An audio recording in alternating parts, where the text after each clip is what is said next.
السلام الله عليكم ورحمة الله وبركاته. بالولبان هذا ولسان كسر هذا channel كا دون جعيل أو طبعا أتقدر وتان شكوين كريمة جعيل كا طبعا وحيالها جعيل كالحريرة طبعا مقالة إنه كاسين كدنني سان وأنا هالكان إنه خوصو تلقنا ما إنه خوصو قد منه waxaa inala wadaagna sheeko markaasi ku dhacday wiil Soomaaliyeed dabcan sheekadani markaa aad daawatid waxaa dareemaysaa dhibaatooyinka jacaylka uu leeyahay iyo waxyaalaha laga kulmo oo dabcan aad ka markii uu qofka jacaylku ku dhaco aad xanuun badan dabcan waxay ku socotaa wiil la yiraahdo Xarane sheekadani dabcan xalane waxa ay ku nool yahay magaalada Muqdisho ee caasimada wadanka Soomaaliya muddadaas dabcan ku noolaa waxa uu yahay wiil iska dhalinyaro ah da'da 25 markaasi 20ka ku jira xalane markaasi waxa uu dhigtaa mid ka mid ah iskuulada magaalada Muqdisho ku yaala balse waxa uu markaasi dareen jacayl u qaaday gabar la yiraahdo Farxiyo dabcan ma jecla balse xalana wiil iska farfaran markuu la hadlayo ardayda ayada wuxuu la hadlaa si gaar ah oo aad u qadariya maadaama uu tahay qof uu jecel yahay uu doonayo mustaqbalka inuu nolosha la wadaago in badan dabcan wiilkan wuxuu jeclaa Farxiyo oo maalinka ka dambayso wuxuu doonayay sida uu sheegan lahaa jacaylka uu markaas u qabo balse taasi waxa jira mid xan ah oo dabcan dhalinyarta markaasi isku fasirka yihiin ay ku xantaan ama ay laftigooda isku xantaan in markaasi hebel waxa jecel ama xalana waxa jecel yahay gabadha dhaho Farxiyo sidaas ay ahaataba dabcan wiilkan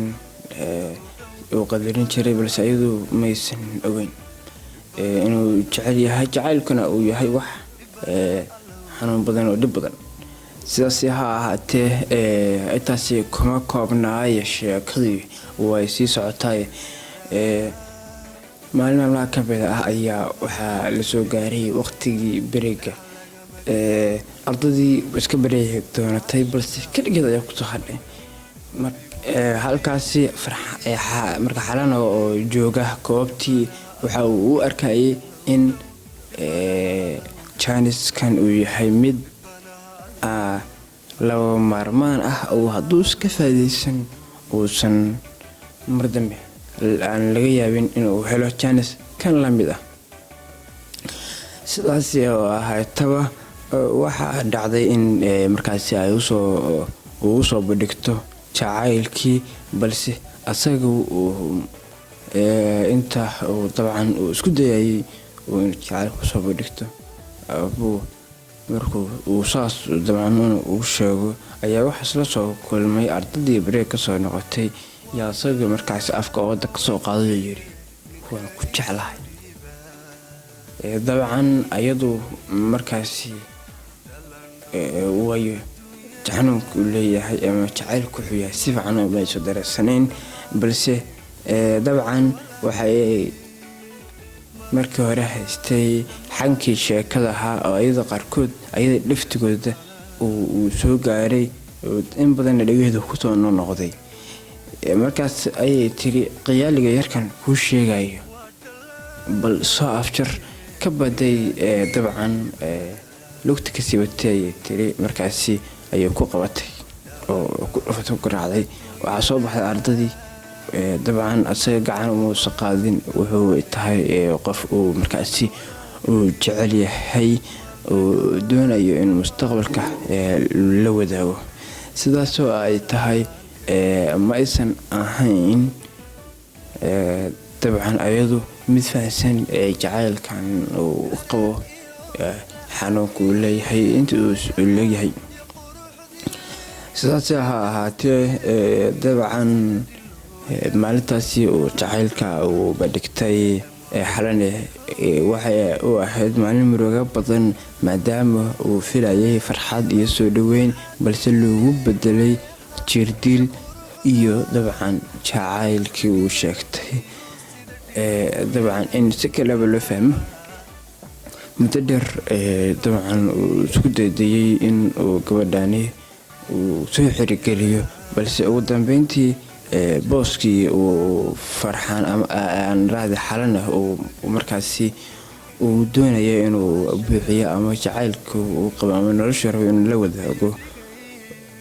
waxaa markaasi yimin ama ayadu jacayl ay u qaaday wiil markaasi loogu magacaabo caamir waa wiil iska dhalinyaro ah dabcan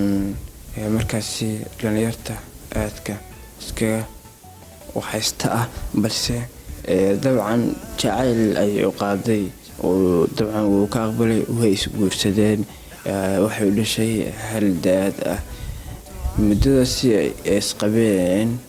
isagu weli xiriir muusan yeelan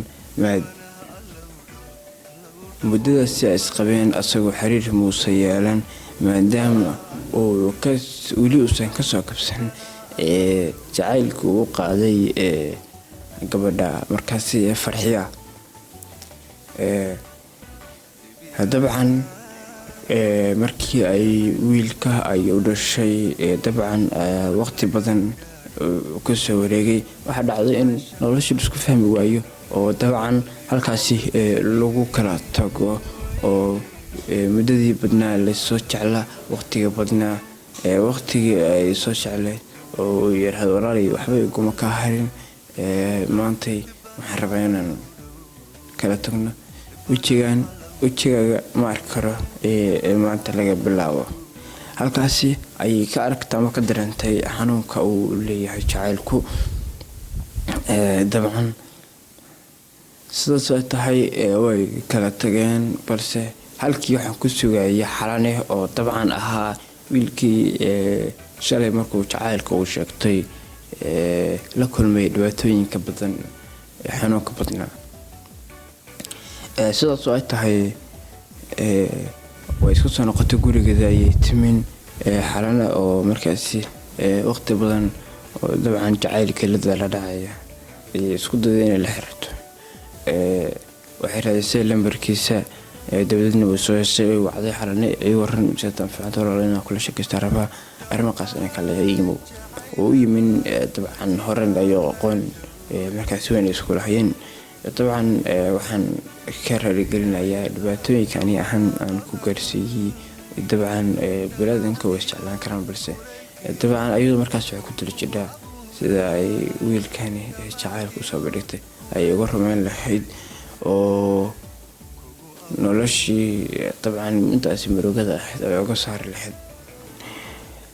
xalane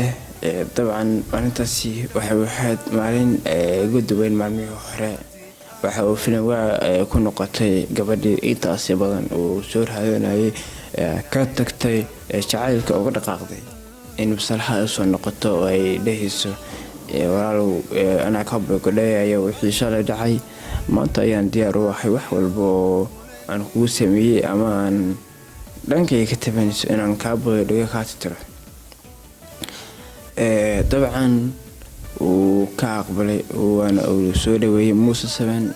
shalay markuu jacaylka uu usoo badhiganayay sida isaga ay ku samaysay marka jacaylka uu xanuun badan yahay.